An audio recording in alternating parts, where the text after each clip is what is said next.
From fabulous Las Vegas, Nevada, this is Pod Therapy. Real people, real problems, real therapists. If you have any questions you'd like to ask or advice you'd like to give, come on over to podtherapy.net and join the conversation. Nick just got back from Mexico. No dysentery, only badly sunburnt. and hungover. That too. And now, broadcasting from Level 9 Studios, that guy is Dr. Jim Jobin. I'm Nick Tangeman. It's time for some Pod Therapy. So viva la Mexico, Nick. Viva la Mexico. Viva la Mexico. Mexico. Oh, I didn't realize you could speak so much Spanish. Yeah, I picked up a few words while I was down there. Yeah. I learned 2 new swear words. Oh, okay. Yeah. You want to throw those out there? Nope. We can bleep them.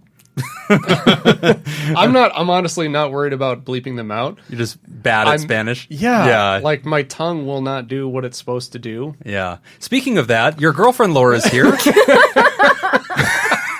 I set you up for that. You did. Yeah. I was waiting for you to say something. So Laura, Nick's girlfriend, is here, and Laura, I imagine you supervised him in Mexico. I did, but he had to supervise me a couple times. I imagine he did. It's funny because I was talking to Nick, and I was like, "So how did you do in Mexico?" And he's like, "Dude, I don't speak any Spanish." And he's like, "I thought that Laura didn't either." And I was like, "I was in 8th grade Spanish with Laura. She doesn't." And he was like, "Okay, so here's the thing. She picked up something because she's conversational now." And I was like, "What the hell?" So wow, way to go! Our professora would be super proud of you. Muchas gracias. I went all the way up to. I'm sorry. This is America. By the way, I go by Laura. Okay. Yeah, Laura now. Yeah, got to throw that out there. But yeah, no, I went all the way up to AP Spanish. So I did the 6-hour AP. I actually failed that exam, so that should tell you how good I was. Dude, but that you were even in the class is a big deal. I dropped out right around the time when they were like having us read Harry Potter in Spanish, and I was like, okay, we're done here. Like, no mas. No mas. That means no more, Nick. Yeah, I know. Sorry, Laura and I break into our Spanish conversation. Yeah. You just sort of feel left out, and I don't want that for you. I want you to feel like this is a safe place. So Thank you. good trip though, right, guys? You enjoyed Absolutely. Mexico? It was fun. It was beautiful. Yeah. So All-inclusive resort? Yeah, all inclusive, all the food, drinks, whatever you needed, God. totally included, no tip or anything. Oh my gosh. It was a very short trip, though. We were only there for a few days. You can only survive there a Yeah. couple of days. If you stay longer, you forget who you are. Yeah. Yeah. And we left early. So Friday morning, we, our flight left at 6:30 in the morning. Oh, wow. So about 4:30 in the morning, we're sitting there waiting for our lift to come pick us up to get us a ride to the airport. And I have a BBC app on my phone. Of course you do. Of course I do. So when there's a breaking news or something, it will send me a text alert, and it's a very specific. It's like the BBC sound, right? Their tone or whatever, and it's interesting because every time that goes off, and Laura hears it, she's always like, "What now? What happened?" Yep, What I did said Trump what do? happened. Exactly. Yeah. Yep, I said it's North Korea, Is it isn't North it? Korea? Is there missiles? That's exactly We're in what the I right said. country. The We're going to be BBC okay. does not break in for good things, like Right. like all Starbucks is free today. Yeah. It's nothing positive. So when you hear it, it's like, here we go. Yeah, so we're sitting there, we're waiting for our lift, and get that alert, and Laura's like, "Oh, what is it?" And then I look, and I see Anthony Bourdain found dead in his hotel in Paris. Oh, no. Suspected suicide. Jeez. I was like, oh, Right at the end of the trip, sucks. man. No, beginning. Oh, that was no. right when we were leaving. Yeah. Oh, no. So, and this had just happened right after Kate Spade. Kate Spade, Right. last week. And then at the beginning of that week, that research from the CDC had been published about how crazy suicide has been becoming in America. Right. And so we thought, well, actually, this would be a good topic for the podcast, because actually Laura is not here just to be here. Though we love having you. Yes. Thank you for indulging me. Laura actually has a purpose for being here, because Yeah. Laura used to work at the crisis text line. Volunteer. Yeah, and so that's probably what's happening is a lot of listeners are like, God, I know her voice. Where do I know this from? Suicide Hotline! Laura! It's me, Bill! I'm doing great. I've been doing really good. Thanks for picking up that day. But there's also a suicide text line, too. There is. So, Laura, what is that? What is the suicide text line? So it's called the Crisis Text Line, and it's essentially a 24/7 text service. Wow. You text in just whatever you're feeling, and a live crisis counselor will talk to you. Awesome. And it's all through text. It's anonymous. The crisis counselor has no idea who you are, where you're from, or anything. They only know. No, they're not. They can't. There's no way to. There's no way to do it. Nope. So they just only know what you tell them. You tell them as little or as much as you want as the texter, and that's such a smart idea. Because like sometimes I know that people that we've talked to in the past, part of the oppressiveness of depression or suicidal thinking is it kind of forces you into inaction, and it's so hard to even pick up the phone and make a call, to even summon the strength to say words. But texting, I think, is such a lower point of entry where it's like, okay, I'm just going to send this. And like you can just swipe it out really quick and you can send it to a number and a real live human will reply. And you're actually now in conversation about what you're going through. Yes. Wow. And they're there to listen, to just empathize with what you're saying and work it out with you. Jeez, what a smart idea. And so you've done that in the past. You've been part of the crisis text I line. volunteered for about 6 months, and it was you were only required to do 4 hours a week, 2 hours in 2 days. Wow. And you could do it from home on your computer. It's an app. Or not an app, it's a desktop. Program? Yes, program. Oh, so you're typing and the other person's texting. That's pretty smart. That way you can get that message back fast. Right. You know, and there's the anonymity. I would just send emojis. Just be like, sad face, poop.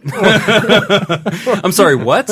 I said I was going to hurt myself. No, I get it. No, my problem eggplant. would be the autocorrect. Oh, yeah. I hate that. Everything would come out bad. Yeah. Which I have seen that before. Oh, yeah. So typing, it's a little bit. So whenever you would do this, people would reach out and they'd say, here's what I'm going through. What might be a typical, thing that you might hear somebody talking about or what they're experiencing? So I heard a wide variety of things. There was someone grieving the loss of their friend who had committed suicide. Yeah. There was someone who said, I've been to the hospital before for suicide watch. I'm feeling it again, but I don't want to wake up my mom. What do I do? And just to be clear, the crisis counselors are trained volunteers. They're not professionals. We're not supposed to give medical advice or, be therapists. We're just supposed to guide the person from what we call a hot moment to a cool moment. Yes. So we're just kind of guiding the person, essentially what you guys do as well in therapy, where you're just kind of guiding them, de-escalate, and then guide them towards helping themselves, giving them resources. What I love about that, though, and Nick, this is so key to what, is so important for the listener to hear. It's important because a lot of people think if your friend or loved one or somebody seems like they're in danger, you're not qualified to help them. Right. And so it's like, don't do anything. You're going to break them. Just call Dr. Phil, and it's like, no, like it's a voluntary thing where if you can just be a human at the other person, you can really take them from hot to cold and get them through a crisis moment too. Yeah, a lot of people just feel like they're not qualified, or they feel like I'll make the situation worse. It's better if I don't talk about it. Right. Or the other one, the most common one that I hear is, well, I don't want to give them any ideas. Yes. Right, which is kind of ridiculous if you really think about it. That's a huge myth. A lot of people think, well, you shouldn't ask them, are you suicidal? You should tiptoe around it. And that's one of the things I think most people are shocked by as therapists is we're like, are you suicidal? Yeah. And they're like, wow, just coming out with it. Yes. And it's like, yeah, right to it. We'll ask, are you thinking of killing yourself? Yes. And people think that's suggestive, but it's not. Because if the person is thinking of, they'll say, yes, I am. Yes. Yeah, they're pretty open about it. Yeah, no one is going to be like, oh, you know what? I hadn't considered that. Maybe that should. Yeah. Right. It's not like Hot Pockets. Right. Like if you say, hey, have you had Hot Pockets? They're like, no, but now I'm going to. Like that's not how it works. Like suicide's definitely different than Hot Pockets. Speaking of which, Hot Pockets. You know what I'm talking about, right? I'm gluten-free, Ham and sorry. cheese. Oh. And I just killed the conversation. I'm sure this isn't the first time. You bring it up. Thanks, Jim. Welcome to Mexico. I'm gluten-free. Shit. Well, enjoy the seawater. You are the worst. I'm sorry. Everybody knew this coming in. Everybody knew this. I just realized we didn't give the number yet. So the crisis text line number is 741-741. And they tell people to text home. That's for them to track where they heard it from. But you can essentially just you can text, I'm feeling this, and so someone will be there. You can just open a text message, 741-741. Yes. So just remember 3 numbers and do that twice. 741-741. Send a text, and a real human gets that and will now be writing back to you. Yes. Oh, my God, that's amazing. What can somebody expect if they do text that number? So you essentially will text it, and you'll get 2 automated messages coming back to you right away that say, we've received your text and a counselor will be with you shortly. Good. Can you tell us more about what's going on? Right. And so that way when the crisis counselor comes on, they see what that person has wrote as what they're feeling, and then they can start asking questions, engaging the conversation based off what that person has said. It. Right. God, that's so smart. It really is. I mean, because everybody always gives out the crisis call line, which is important, and we will do that today as well. But the text line is so much more accessible. I just feel like that's where somebody's mentally capable of reaching out, whereas calling feels like a higher barrier, and it's like harder to do. Mm-hmm. Right. And then sometimes people are probably better at writing than they are at saying what they're feeling. Yeah, because it's easier to write it out. Delete that word and rewrite it. Like, it's different to put it in writing. So, Laura, with this text line, though, I mean, is there any results? Do we have any kind of picture about what these guys are facing, what impact they're noticing, or some of the data that they collect? Are there any stats that teach us more about this? Absolutely. They're very big on collecting data of pretty much everything about the texter. So I have some statistics here right now. So again, like I said, I get a newsletter every week, and they give us what they call the KPIs, the key performance indicators. Exactly. Very cool. Yes. So, and this is in 30 days. So in 30 days, there's 4,018 counselors. Oh my gosh. There's 82,302 conversations. Oh my text gosh. conversations. 82,000. And that actually, when I was doing it 6 months ago, it was at 50,000. Wow. So it's gone up. It's increasing. And then 56,311 unique texters. And unique texter means they've never texted in before. Wow. 56,000 people. Oh my gosh. The busiest times are Monday through Thursday between 8 and 10 p.m. Wow. And surprisingly, or maybe not, they have found that 42% of all text conversations are about relationships. 33% are about depression and anxiety, and 19% are about suicide. Wow. And so the majority of the texts are actually leading to the crisis hotline from the perspective of my relationship is deteriorating or toxic or unhealthy for me, and it leads me to negative thinking. Absolutely. Wow. And then also the anxiety and depression, and then a portion of that is just directly suicidality. That's just clear as day. They're just owning it. So the increased numbers, we should add, that may not necessarily be a bad thing. It could be that we are getting more unhealthy, or it could mean that we are more willing to talk about it. Yeah. So you could see that could go either Well, way. I'm really not surprised. Like those numbers, 80,000, and to see that spike and that growth, that's consistent with what the CDC is reporting. Because we're going to dive into that study in a second, but the CDC is essentially uncovering that not only is this a huge, bigger than usual problem, it's growing like rapidly. And to hear that data, where 1 month you're seeing 50,000, next you're seeing 80,000, you're like, what the hell is going on? But the other thing that she talked about was, whenever somebody texts in, they might say, I have a friend who's recently tried to hurt themselves. And there's what we call this cascade effect. And that's part of the problem of the Kate Spades happening or the Anthony Bourdain's happening, is it has this influencing effect where we sort of see this catastrophic thing, it affects us, and now we sort of role play ourselves doing that. And then a lot of people are at risk for suicide because they've been influenced by it. Absolutely. Gosh, that's a whole different thing, huh? Yep. So don't reply with emojis, though. You can't anyways. Oh. Sorry. They have Jim-proofed the system. They've Jim-proofed it, yeah. They just log me out. I'm just talking to myself. It's just a Word doc that says suicide hotline at the top. And I'm just like, hello? In Comic Sans. If you want to volunteer for Crisis Text Line, it's very, very simple. So it's going on a rolling basis. Every 2 weeks, they will accept people into the program.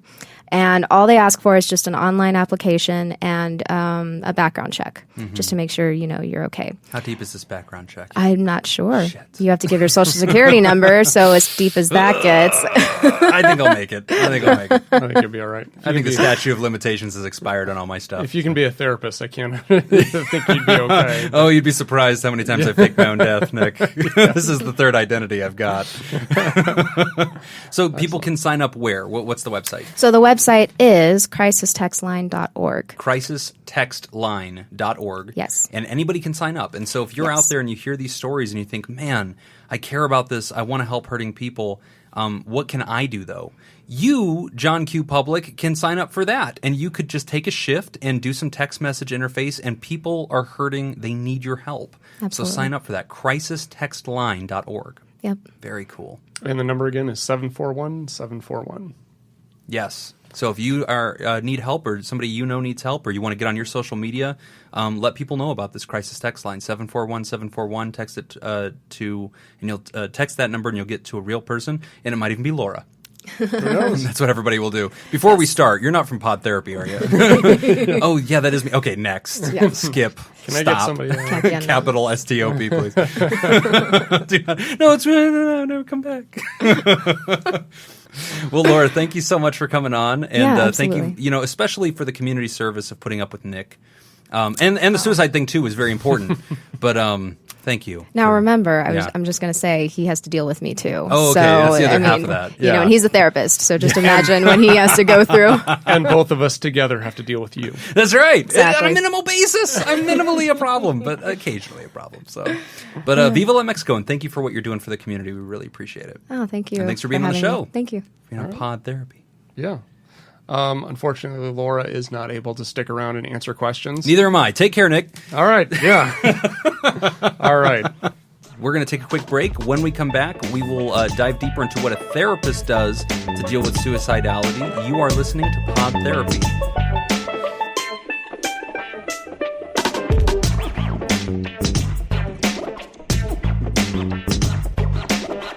Okay, we are back from our break.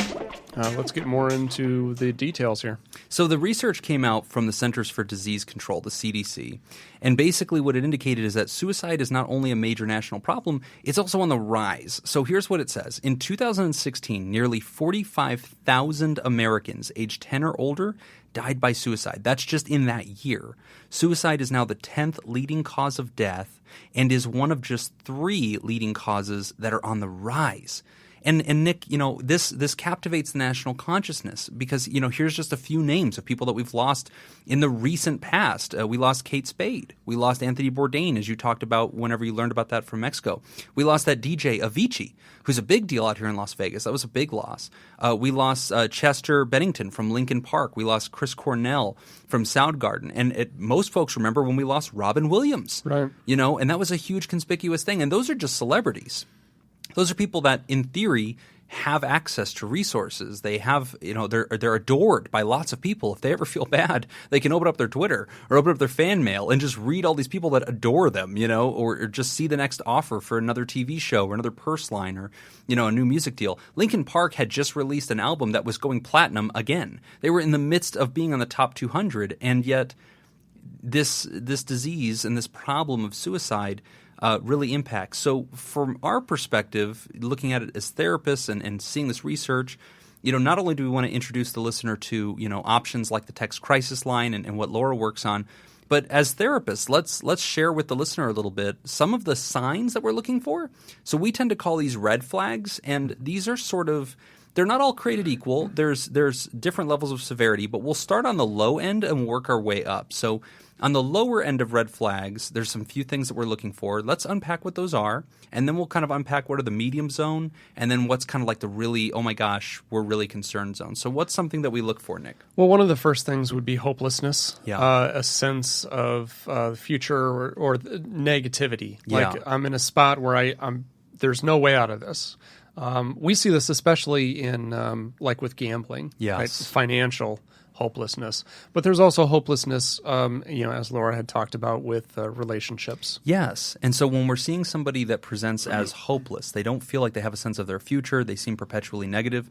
Listen, that does not mean if you have a friend who's going through the blues that you need to call the suicide hotline for him immediately. But I'm just saying This is a red flag. We are noticing it.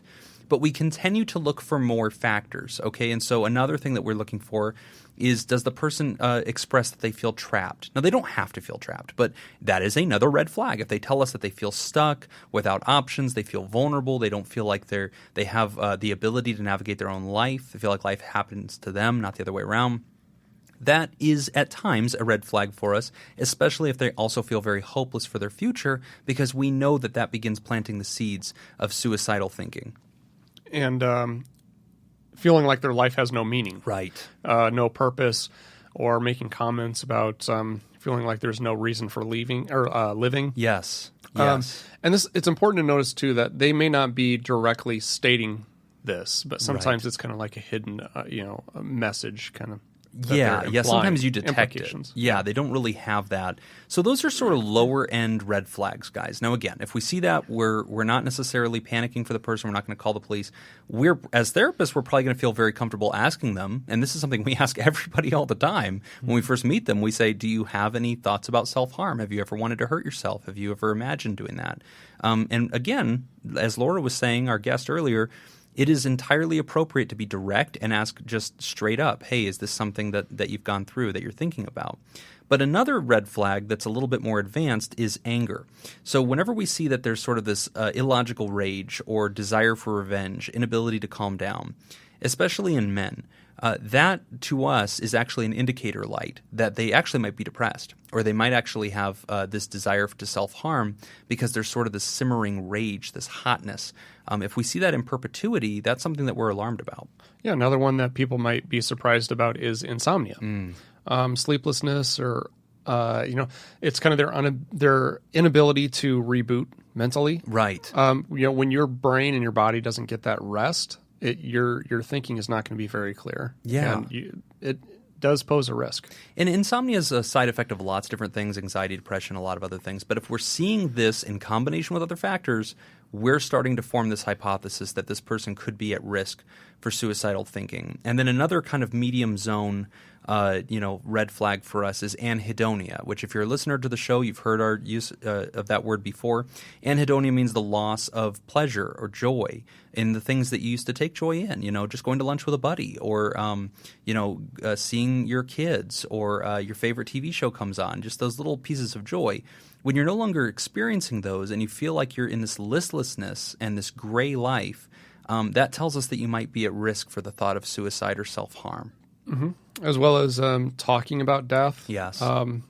References to death, dying, just a general interest in the subject. Yeah, and that's different from somebody who just enjoys the artisticness of death. If they are a goth, or they're into the more morose. That's different. If just because somebody's reading, poetry, like The Raven or something like that, that doesn't mean that they're necessarily at risk for suicide. Yeah, you probably wouldn't be the right time to have them committed or anything. No, not for that. But as a therapist, when we start seeing the other symptoms, plus now we're talking about death abstractly, or the person brings it up unguided, unprovoked, we notice that. And that really becomes something that we want to bring it up again and say, hey, just to clarify, is there any thought about self-harm? But another one is isolation. Whenever a person disappears, they're avoiding friends, they're avoiding family, they're not getting into work, they don't participate in their social life. Now, some people are natural introverts. Fine. That's their baseline. But whenever you see a departure from their norm and they start to isolate, that's a huge warning sign. Mm-hmm. Drugs and alcohol. Yes. That's a big warning sign as well. They're numbing themselves, demonstrating no self-control. Mm-hmm. And they're turning themselves off. And once they become physically abusive to themselves with drug and alcohol, that's, in a sense, a form of slow-motion suicide. It usually represents a lack of self-care and this disregard for me, to hell with it. Nobody loves me anyway, or I don't care about myself. But now those are kind of the medium zone red flags. Now, here are the really big ones. The deep crimson, reddest of red, the stuff that we are really concerned about. The first is access to method. And what that means is we'll ask a person when we're interviewing them, have you thought about hurting yourself? If they say yes, then we'll say, if you were going to hurt yourself, how would you do it? I mean, do you have access? Do you have a gun at home? Do you have knives? Do you have pills? Do you have poison? We don't plant those ideas, but we ask about them. Mm-hmm. Because if a person can identify, yes, I have a gun at home, or my dad has a gun at home, or I have this ability to hurt myself, that's a huge warning sign, actually, because it makes it more possible to do it. And so we know the likelihood drastically increases. Which goes along with the next one, which is having a plan. Yes. And, we can tell a lot by the detail of the plan. if you ask somebody, do they want to hurt themselves? Do they have a plan and how they're going to do it? And they're like, yes, I know exactly how I'm going to do it. I'm going to drive over to the Hoover Dam.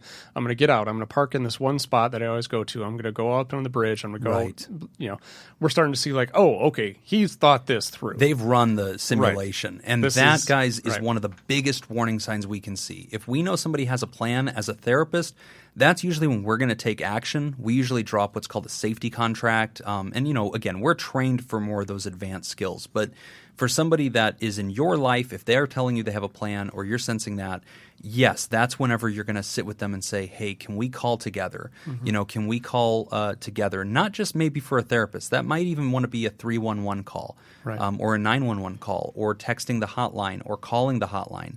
And this is probably where I'm going to drop that number. The voice hotline, if you want to call the crisis hotline, the suicide hotline, it's 1-800-273-8255. That's 1-800-273-8255. Or you can call 911. And a lot of people don't realize that that's okay to do because they think, well, nobody's firing a gun in the air. Is this really something you call 911 for? Yes, because you can explain to the person what you're going through. It's their job to figure out how to respond. It's your job to report it. But when somebody can describe the plan that they have, that's something you ought to take very seriously. Mm-hmm. And then the last one is saying goodbye. If a person starts giving away their stuff, they start trying to bring closure, they start writing, notes to people, I loved you, you were great to me, goodbye, I wish you well. That is a huge warning sign because it's an extension of making a plan. It's acting on the plan in some small way. It's laying the groundwork. If they're giving away stuff, hey man, I just want you to have my car. Hey, I want you to have my computer. Hey, I want you to have my speakers. Like, I know you always liked this watch. I want you to have it. That's a huge warning sign. You got to pay attention to that. So, Nick, what can they do? If you're a listener and, you sense some of these red flags, what might you do about that? First, approach the situation directly in a setting that allows for a real conversation. Just be upfront about it. And then also, don't be afraid to, ask straight out. Are you thinking of hurting yourself? Have that conversation with them. Do more than just give them phone numbers. Ask for permission to schedule a visit with a therapist and talk to them there yourself. Have that conversation, be open, and stay in contact. Follow up. Give them a little extra attention. Check in on them every once in a while. Yes. And, the first thing Nick said is so important. Don't be afraid to ask directly. But, also, guys, we're human beings. And so if you just send somebody a quick little, hey, are you doing okay?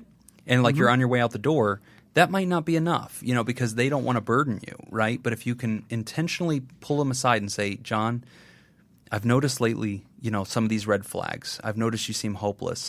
Your messages on Twitter and Facebook talk about you seem like really angry. You talk about not having meaning in your life. I'm noticing you're not with us anymore. We invite you out to dinner. We invite you out to the movies, and you're never available. You seem isolated. And, whenever I visited your house the other day, I saw a lot of empty bottles in the trash. I'm starting to notice some red flags, man. Are you thinking about hurting yourself? Are you okay? And sitting down and expressing, I'm here to listen. I'm not checking my phone. I'm not running around, but demonstrating that availability to really hear it. And then, as Nick said, not being afraid to help them call a therapist or even to show up with them to a therapist and be the second person in the room. As a therapist, we're trained. We're going to treat depression. We're going to help them navigate life obstacles. If there's trauma, we're going to observe and deal with that. We're also there to supervise their safety. We can take the ball and provide that expert guidance as far as when help is needed. We usually give them our phone numbers. They can call or text us. We're part of the conversation. But again, if you're facing this, if there's somebody in your life that might need some help, the number is 1-800-273-8255 or just call 911. That is acceptable as well. Absolutely. If it's not appropriate for 911, 911 will tell you. That's right. Yeah, don't worry. They'll let you know. They'll point you in the right direction. Yeah, but guys, if you're out there and you've had suicidal thinking, you're not broken, you're not damaged, you're not sick, you're not ill. It is a normal thing that humans think about. It is a national problem, and the strategy to fix it is each one reach one. Every one of us is going to take the ball on this and just love on each other, and together we're going to make it work. All right, we're going to take a quick break. When we come back, we will hear from a listener whose selfishness is sabotaging his relationships. You're listening to Pod Therapy.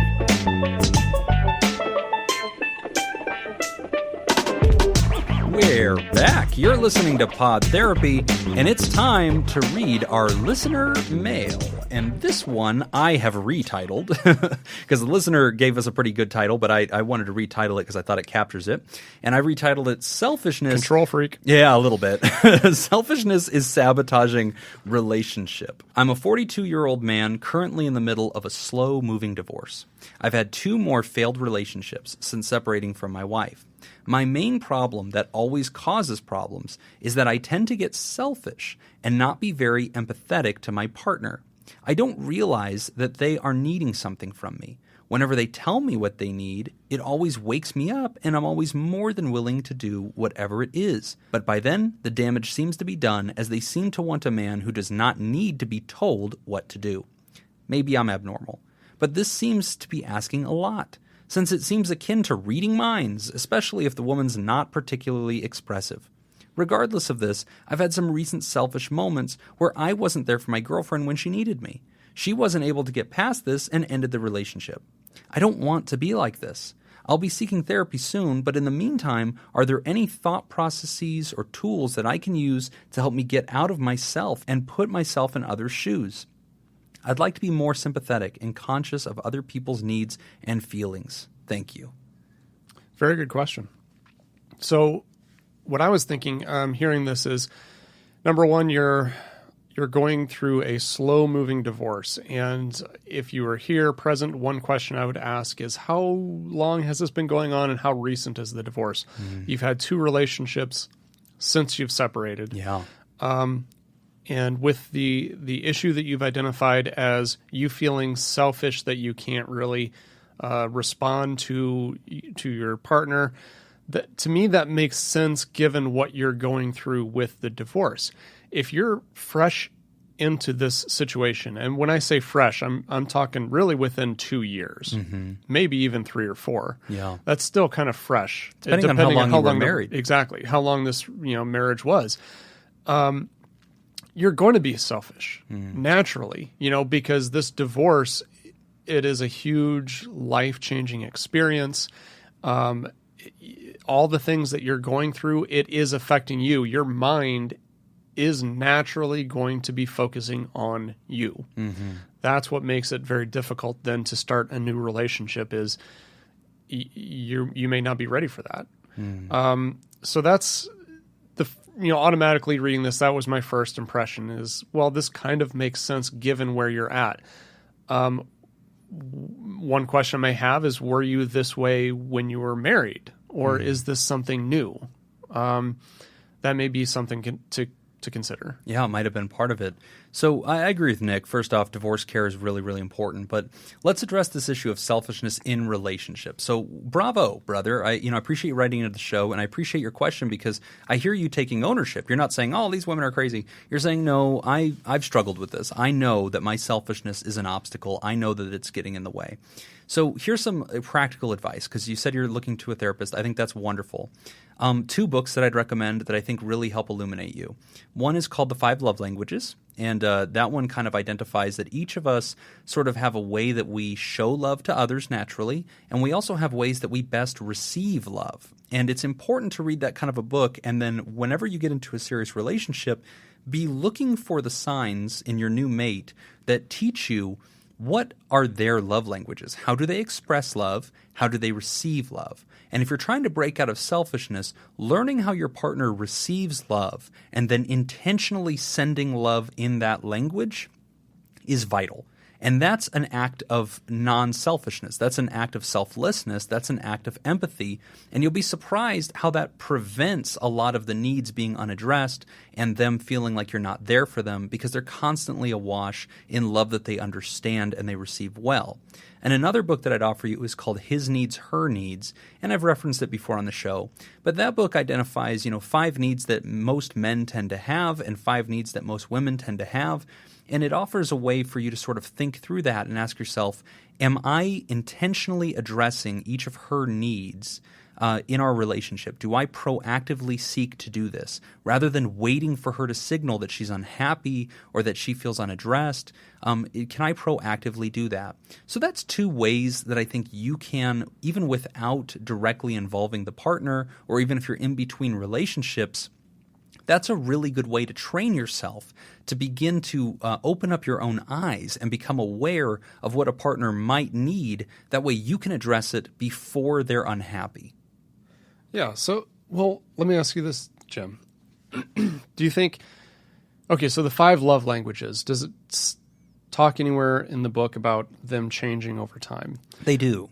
And Right. they change person to person too. Well, obviously, yeah, person to person, but like even like just the different stage of life that you're in and Right. how those may change, and how a situation like a divorce could change the way that you show or want to receive love. Yeah, that's a really good point. Yeah, because I mean, in my own personal life, having gone through a divorce, the relationships that I was in right after the divorce, it was about me. It was all about me Right. because I was broken. Yeah. I needed to be fixed. That's what I saw as being the thing that fixes me is a relationship. Right. So was I responsive to the needs of those people I was dating? Of course not, because it wasn't about them. Right. It wasn't Yeah. even about the relationship. Good point. It was all about me.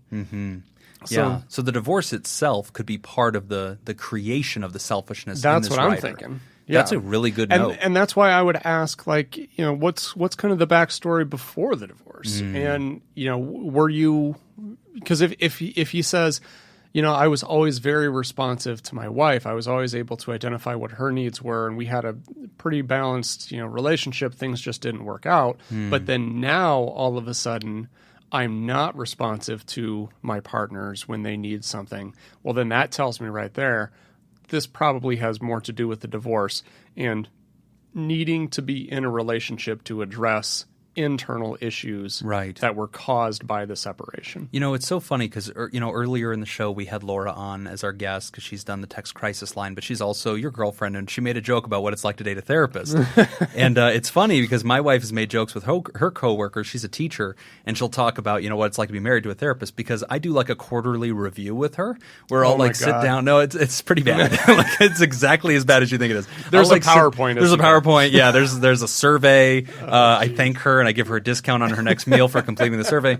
No, but I'll actually kind of interview her and I'll say, hey, and I'll run through the love languages and I know what hers are and I know what her needs are, and I'll sort of just ask her to give me a letter grade, and I'll say A, B, C, D. You know, you're a teacher, grade me. How do I do? And I usually send it in an email, and I usually say, you know, can you give me some feedback, examples of ways that I haven't been fulfilling this need, examples of ways that I have.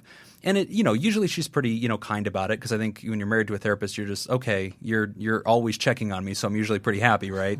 But I want to know, and it comes back to what we talked about earlier with suicide. So often we're so afraid to describe the elephant in the room. And when it comes to relationships and the fear that my selfishness is blinding me to your needs, I'm going to dare you to break out of that selfishness by asking directly, what are your needs? Give me an example of a relationship where you felt really satisfied and happy. What was different about that? How can I emulate that? How can I meet your needs? That's important to ask. Yeah, and that would be valuable feedback, valuable information to have.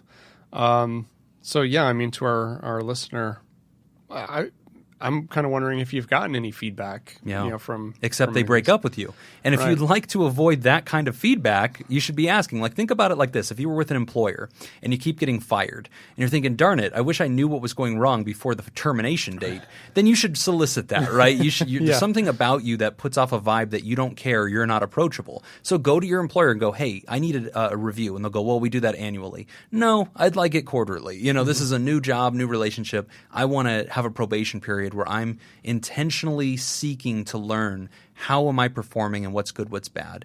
And don't be afraid of that. You know, so to all the listeners, I encourage you, if you're in a relationship today and you've never done a check-in like that, use this show as a springboard to get you into that. Summertime's here. Do a summertime check-in. Hey, you know, what's good, what's bad? Look up the needs, look up the languages, make them fill out a little personality test that tells you what their stuff is, discuss it, and then ask yourself, how do I intentionally address their needs? How do I intentionally speak their love language on a weekly basis? What am I doing for that? And if you decide to do that, be sure that you are sincerely open to the feedback. Yeah, that's right. When I do the survey, I have to prepare myself because I want to argue. Yes. But I have to realize that my opinion is irrelevant because if you feel hungry, it doesn't matter that I say, but I made you a whole lot of rice. Yeah. Like, it doesn't matter. She's telling me her feeling. She is hungry or whatever. She doesn't feel attended to. that is data, and I just have to treat it as good data, and that should influence my next move. So thanks for writing in, brother. I think that's a really good question. I encourage you to dive deeper into things like that about needs, and of course, follow up with your therapist. I think that'll be a really good choice. Good for you for seeking out help. That's awesome. Yeah, let us know how it turns out. Yeah, right back, please. We're going to take a quick break. When we come back, we talk about the fear of intimacy. You're listening to Pod Therapy.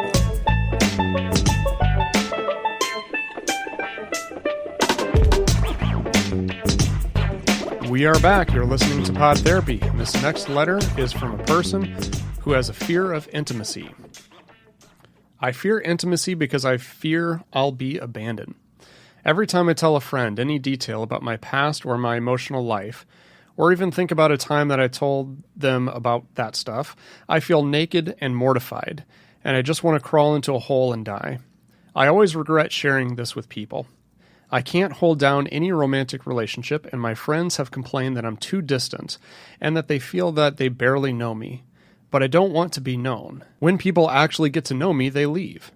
They always leave. What can I do? That's a hard one. Fear of intimacy is another crippling thing that ruins not just friendships, but a lot of emotional and romantic relationships, because we want to be loved by another person and we want to love them. But Nick, when this writer talks about the closer I get to them, the more vulnerable I feel.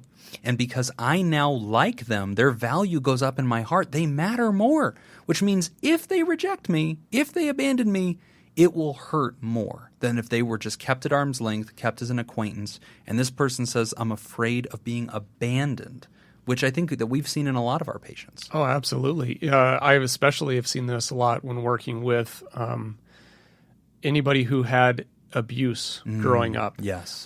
Especially with teenagers in the foster care system, yes. Right? As soon as they get close to somebody, it seems like they get hurt. Yes. And then it teaches you that being vulnerable is bad. Right. Which isn't true. Being vulnerable, in a relationship, that's what makes a relationship awesome, is being vulnerable. So if you want a meaningful relationship, you have to expect and you have to welcome vulnerability. When I do groups, I usually, when I talk about boundaries and vulnerability, I use the metaphor of a castle, right? So if you look at a castle, from the outside all the way in, there's several layers of protection, right? And the king is in his quarters, right? But to get in there, you have to first get in past the wall. Right. Right. So that's the first boundary. And then there's a moat. Right. Yeah. And then even once you're in there, then there's a smaller castle within the castle. Right. And a drawbridge. Yeah. So there's all these different layers of protection. And the idea is that to get all the way through there, the person has to really know you, and they have to choose to let you in. Because once you're in, they are wide open to attack. Yes. So they have to be able to trust that you're not going to attack them.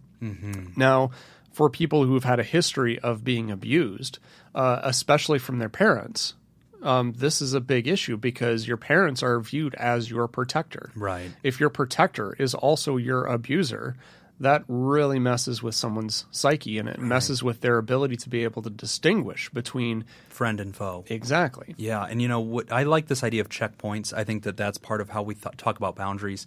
In this writer's case, there's that fear that the person will leave them. And so when I see a case like this, guys, here's what's tricky. So I've seen people correct in both ways in the wrong sense. Here's what I mean. Either they open up the doors wide and they have no sense of boundaries and they constantly just let people come pouring in and destroy them, and then they act all shocked and horrified when it happens, and we're looking at them going, close the door, like create a checkpoint. Or the opposite, which is what this person's doing, which is I make the walls. There is no gate. There is no door in the wall. It's just all wall now. And, I don't allow anybody in and I keep everybody away. And it's tough because if I'm counseling that person, I tell them, hey, I want you to experiment. I want you to run an experiment and let people in a little bit. It's tough because they're constantly looking for failure, and they're like hyper vigilant for it. And when it happens, like, see, I told you so. And they blame the imperfection of humanity, and they don't have a lot of resistance to being offended or hurt or feeling somebody pull away.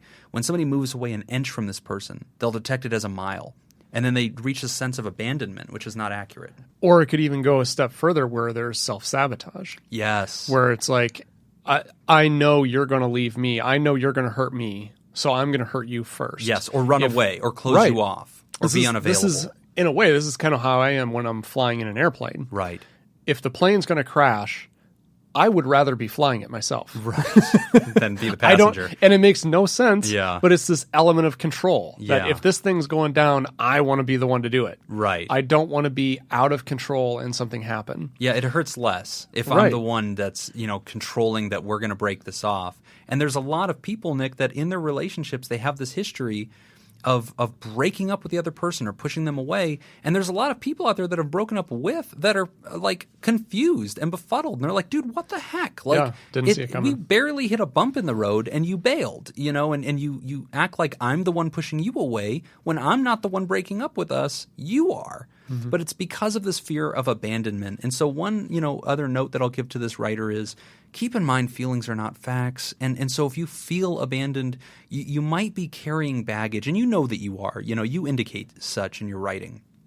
But don't make people that are currently in your life pay for the sins of others in the past. That's not how justice works. That's not a healthy mindset.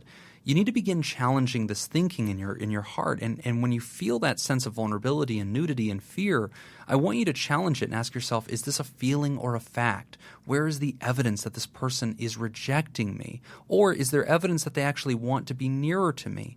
Well, the evidence is usually going to be they want to be nearer to me, they want a relationship with me, but I feel uncomfortable with that. It's okay to talk about that too. It's okay to let them know, hey, I go slow in relationships. I don't naturally feel safe with people. I just want to give you that as a heads up early, but I do value the relationship. And I think also teaching people, signaling to them, I do value the relationship. I do like this. Sometimes I kind of need to retreat to regroup and kind of empower myself to come back to it. But teaching people who you are in relationship is a very fair way, and it gives them the opportunity to know what they're getting into so that when they see you retreat, they don't misunderstand that and make the matter worse. And I've got some feedback on perspective. So Jim talked about the opposite ends of the continuum, right? So on one end, the people who just let everybody in, we would call those porous boundaries. Porous. Yep, as in lots of holes. Right, porous skin. Exactly. And then on the opposite end of that, you've got rigid, where no one gets in. Yeah. Everybody's on the outside. Both of those extremes are going to be unhealthy. They're going to produce problems. We want to be someplace in the middle. But here's one thing that I've noticed working with people is from whichever extreme, if I'm working with someone with really porous boundaries or someone with really rigid boundaries, as you begin to work on this and you start moving closer towards the center, the first step you're going to take, it's going to feel like you've swung all the way to the other end. Right. Because it feels so foreign to you. And you're going to have to work through that, and you're going to have to fight that feeling that it's going to feel very uncomfortable. So if you're the type where you don't let anybody in and you break up with them before or you distance them before they have a chance to hurt you, as you start to open up, you're going to feel way more vulnerable than you actually are. Yeah. And when somebody's this writer's on the side of rigidity, right? They have the tall walls and they're afraid of letting anybody in. And so one of the bad things that will happen is if we're counseling a person like this and we try to have them experiment with relationships and step forward in them, what inevitably happens is the other person in their humanity does something that scares you or feels like you're being abandoned, and that inch turns into a mile in your mind and you tend to overreact. But here's the thing that I want to tell everybody who might relate to this writer. The fear of abandonment, the fear of rejection, the fear of the other human having contact with your soul is much, much worse than the actual thing itself. And I wrote a note to my children. I'm writing a book for my kids. It's just for them. But there's a story in it where I tell my kids how I want them to step into the pitch in life, step into the pitch. And it's a baseball reference. Whenever you first get up there to play baseball and you're a little kid and you're playing in pitch baseball, you're terrified of the ball, terrified of getting hit. But the fear of that ball is way worse than actually getting pegged with it. Like when you get hit in the shoulder, it falls down and it hits the ground before you even feel the pain. And so when I was playing catch with my kid, he was terrified of the ball, and he would always, recoil away and he'd never play. And I realized, you know what, I'm going to teach you not to be afraid. And so I pitched it right into his chest faster than he could possibly react. It thudded into his chest. It hits the ground. He looks down at it. He looks up at me. He's a little shocked, but then he smiles. And he leans down and picks it up and throws it back to me. And from that point on, he wasn't afraid of it anymore. Yeah. So sometimes in life, if you want to get over a fear of something, if the fear of the thing is worse than the thing itself, step into the pitch. Let the ball hit you. You'll be surprised that it's not as bad as you thought it was. Our 7th grade football coach did the same thing because it was the first year that we had contact football. Mm-hmm. And so before the first game, he said, the first thing I want you to do is go hit somebody. Yeah. Because we were all so afraid of getting hit. Yeah. That once we hit somebody else, The then impact we were like, happened. we That's what got it feels that out of the like. way. Yeah. We don't have to worry about it anymore. Right. It's like getting into cold water. Just dive in and you'll be surprised. And the other thing about the fear, too, is we have to talk about the self-fulfilling prophecy. Yes. So how does having that fear impact your behavior? Mm-hmm. So in the same sense that, like, if I'm taking a test in school and I feel like I'm going to fail and I continue repeating that message, I'm going to fail, well, then I don't study. Right. Because my fear is driving that behavior. There's no point in studying if I know I'm going to fail. And then ultimately what happens?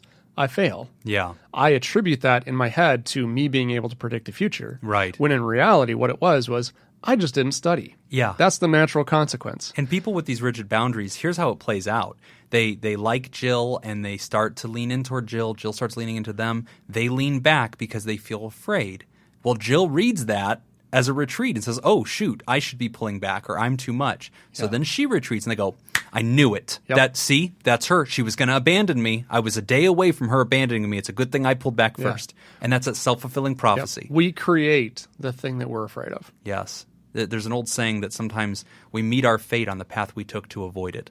Mm-hmm. And, I think that's kind of the saying that I would give to this person. So my advice to you, step into the pitch. Let's continue to learn more about boundaries. We don't like walls. We like fences, middle ground. And I think that, that your fear of that vulnerability of being abandoned is actually much worse than the actual feeling of abandonment. Abandonment happens very quick and you get over it fast.